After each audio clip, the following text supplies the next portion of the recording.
nosotros, la Sociedad Española de Médicos Generales de Familia, nuestro congreso tiene unas características muy definidas, para lo cual no todas las ciudades, a lo mejor a las que nos gustaría ir, podemos ir. El hecho de haber venido a Valencia, pues sin duda, primero una competición con otras ciudades, pero estamos muy agradablemente satisfechos. Ya es la segunda vez que venimos.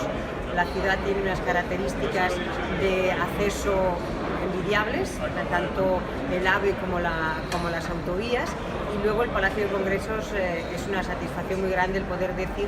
que tanto el trato humano desde un inicio, cuando estaba la convocatoria, las facilidades para que tuviéramos todo tipo de información, como una vez ya aquí, el poder darnos cuenta de que la dotación de las salas pues era la adecuada a nuestro congreso. Digamos que todo aquello que había en el dossier sí está dentro del Palacio. La estructura se adapta muy bien a las necesidades de nuestro programa, pues podemos compatibilizar salas con unos accesos y con unas digamos, cuotas de asistentes altas para esas grandes mesas, como tenemos esas salas de tamaño reducido, donde podemos hacer actividades más pequeñas, más interactivas, tipo talleres. Y luego tampoco perdemos de vista aquellos otros servicios accesorios, pero muy importantes en este congreso, como puede ser que los audiovisuales respondan a tus necesidades,